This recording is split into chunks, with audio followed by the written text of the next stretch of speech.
Bonjour à tous, aujourd'hui présentation de mon pistolet en 9 mm CM9 génération 2 de la marque Sars-Ilmaz. J'imagine que ça vous dit rien du tout, ça ne me disait rien du tout non plus avant d'en acheter. Je pense que c'est une marque très peu connue en France et c'est dommage parce qu'elle mérite d'être connue. C'est de la bonne qualité. Alors reprenons un petit peu rapidement l'historique. Alors c'est très compliqué de trouver quelque chose aussi sur cette marque en termes d'historique. Tout ce qu'on peut dire, c'est que c'est une marque qui a une longue histoire, parce qu'elle aurait été fondée en 1880, une petite ville, El Azig, avant de se transférer à Istanbul en 1956. Et depuis, elle s'est très fortement développée, parce qu'a priori, aujourd'hui, ce serait le plus grand fabricant d'armes d'Europe, enfin en tout cas de petit calibre, d'Europe.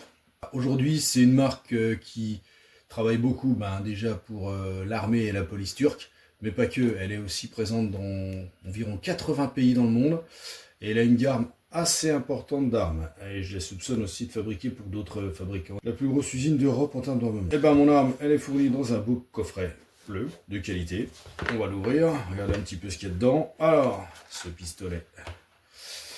Voilà, bon, on a le banc d'épreuve, un manuel en anglais. Bon, rien de particulier, hein, si ce n'est que ça reprend même, c'est un manuel générique parce qu'il reprend à peu près toutes les gammes de pistolets d'époque. Hein. Bon, faut savoir que mon arme, a priori, elle est sortie en 2015 et pour évoluer en 2017 en génération 2 et elle n'est plus produite à ce jour. À ma connaissance, j'ai été voir sur le site du fabricant et on ne la retrouve pas. On retrouve d'autres armes, ils fabriquent toujours une copie de CZ75, ainsi que des strikers, notamment le SAR 9. Voilà, bien connu aux États-Unis. Donc à l'intérieur, qu'est-ce qu'on a? On a bien entendu l'arme en elle-même. Hein, voilà, elle est déchargée. On vérifie, il n'y a rien dedans. Voilà. On a deux chargeurs de 17 coups. Voilà, de bonne facture. On a trois dos de poignée interchangeables, hein, comme d'habitude, le petit, moyen et grand. Hein. Un kit de nettoyage, bon, il a le mérite d'exister, il vaut ce qu'il vaut. On a avec aussi un chasse-goupille, on a une clé Allen et on a un petit outil pour pouvoir régler la mire qui est réglable. Rapide du coffret de cette arme. Maintenant, on va parler un petit peu plus des caractéristiques de notre arme. Arme vide. Voilà, comme on peut le voir, il n'y a rien dedans. Voilà. Un design très proche d'un CZ.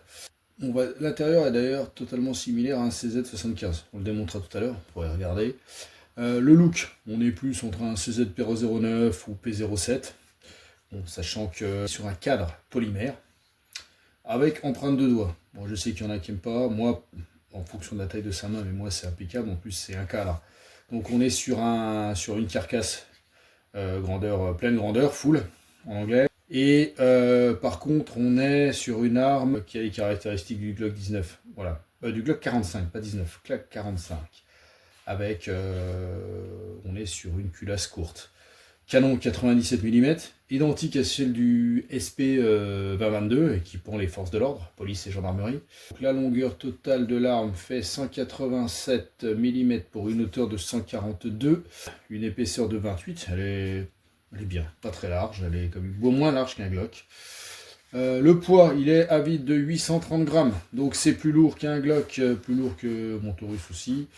Mais c'est bien, justement, c'est un bon compromis entre une arme de plus d'1 kg et une arme qui fait 600 grammes. Voilà, moi, ça me va parfaitement. Déverrouillage de chargeur est réversible. Bon, là, il est du côté droit parce que je suis droitier, mais on peut le changer de côté. Par contre, l'arrêtoir de culax n'est pas ambidextre. Il est clairement pour droitier. Voilà. On a des lacérations de préhension pour armer l'arme à l'avant et à l'arrière. Après, étant donné qu'on est sur le type CZ, on a clairement les glissières qui sont à l'intérieur, qui sont rentrées. Donc c'est vrai qu'on a au niveau préhension, on a moins de matière, moins de surface que sur d'autres marques, notamment que ce soit Glock, quoi, hein, si on va prendre comme référence. Bon, sachant que le Glock ne fonctionne pas pareil, c'est un striker, alors que là il y a un chien externe. Bon. Voilà, mais ce serait peut-être le seul inconvénient. Moi ça me gêne pas parce que les lacérations sont... Je me sers jamais de celle de l'avant, mais les lacérations sont bien, quoi. Elles sont assez profondes, elles agrippent bien, donc non, ça va très très bien.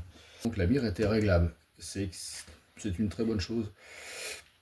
D'ailleurs, moi, il a fallu que je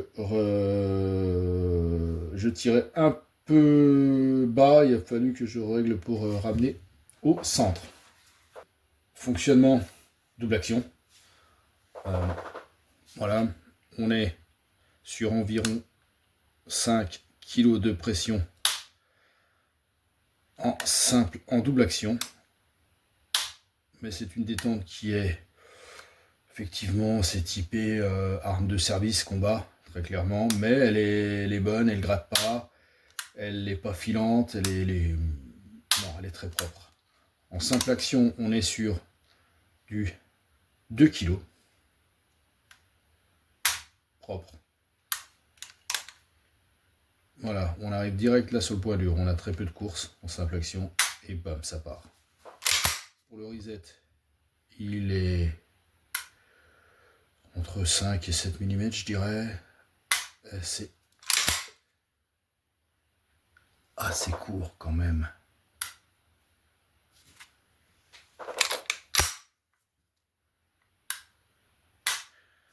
On a un mur propre et net. Précision en cible, très bonne, comme toutes les armes. Et franchement, c'est celle que j'apprécie presque le plus. C'est pas presque, c'est le plus. Je fais des groupements corrects. Bon, encore une fois, c'est pas une arme faite pour faire de la précision à 25 mètres. Mais elle va bien. On va passer à la partie démontage de l'arme. On est clairement sur du fonctionnement CZ, hein, donc il faut un petit outil pour défaire l'arrêtoir de culasse. On a les petites marques ici, donc on aligne et ensuite on peut l'enlever très facilement. Je vais juste prendre, voilà, mon chargeur pour défaire. Voilà. Maintenant, on sort tout seul. Alors, elle n'est pas tout à fait propre, hein, parce que je l'ai utilisée ce week-end. Et j'ai tiré avec 40 cartouches. Donc, je ne l'ai pas nettoyé depuis. Voilà. Propre. On voit quelques marques sur le canon. Mais bon, là, il a à peu près... Je l'ai acheté, il avait 150. J'en ai tiré, allez, 300, 400, allez, on va dire 500 coups. Voilà, 97 mm de long. Bon, j'aime bien la finition, c'est propre. Voilà, l'usinage. Puis bon, le côté... moi, ça change de tout noir, quoi, d'avoir le côté inox, comme ça. Enfin, je sais pas si on dit inox, à lui brosser, voilà. Moi, ça me plaît. J'aime bien, ça change. Voilà. Et puis l'intérieur, comme je vous disais, on est clairement sur du CZ. Hein. Voilà. Avec les glissières à l'intérieur. Donc, je vais le remonter.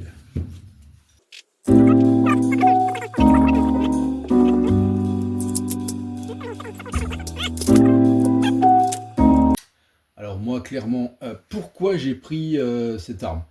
Parce qu'en fait je voulais, j'avais un striker, j'avais déjà le Glock.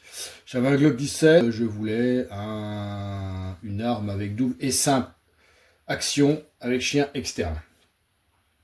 Fallait qu'elle soit fiable et à moins de 500 €. Voilà en gros les critères de départ. Bon. Après recherche, avec ce budget-là, j'arrivais pas à trouver. Même un CZ75, ils les vendent à plus de 500 €. Ou alors, quand ils sont à moins de 500 €, ils ont beaucoup de coups, ils sont plutôt usés, quoi, en termes de la finition, quoi. Et j'ai trouvé, par hasard, celui-là. Donc, sur PAF 2, je remercie le vendeur. Et au prix où c'était, j'ai réfléchi et j'ai pas hésité très longtemps.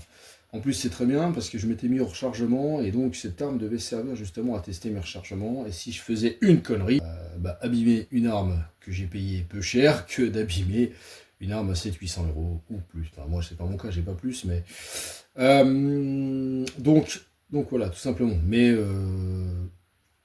sachant pas où j'allais, j'ai regardé pas mal de vidéos. Les Américains, ça marche bien aux États-Unis. Ce modèle n'est plus produit actuellement, mais on trouve pas mal de vidéos dessus et ils en sont très contents. Encore une fois, les Américains ont une conception différente de nous. Eux, les armes, c'est fait, vu qu'ils ont le droit à la défense pour eux, ils recherchent souvent des armes, comme ils appellent ça, des outils. Il faut que ça soit fiable.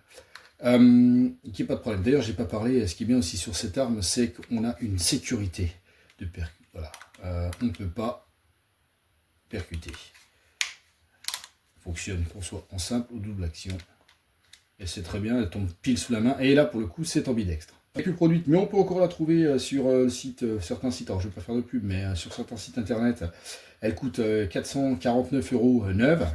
J'imagine avec les frais de port, ça va faire dans les 470-480 €. Moi, je l'ai payé vraiment à un prix, je l'ai acheté moitié prix. Hein. Je l'ai payé moitié prix. Elle était neuve, elle avait 150 coups. Elle était franchement neuve. Voilà. Franchement, moi je dis, sortez des sentiers battus et allez sur ce type d'arme. Et voilà, les Turcs qui font des super trucs. Voilà, ils ont appris auprès des meilleurs, c'est des copies de CZ, et ils le font aussi bien et pour beaucoup moins cher. Voilà, il n'y a rien d'autre à dire. Cette arme, moi, elle me va impeccable, quoi. C'est ce que je disais, c'est l'arme que je préfère. On n'est pas dans la configuration américaine, donc je ne parlerai pas de certains sujets, mais même pour du tir sportif, elle est super. Moi, je fais du tir statique, je fais du tir à 25 mètres. Dans ce tir statique, ça va super bien. La détente étant propre et tout. Non, je suis vraiment, vraiment content, quoi. C'est un prix à toute concurrence, quoi. Et je suis franchement loin d'être ridicule. Face à des gens qui tirent avec des armes qui coûtent 5 à 10 fois le prix de celle-là. Comme quoi, c'est pas le prix qui fait tout.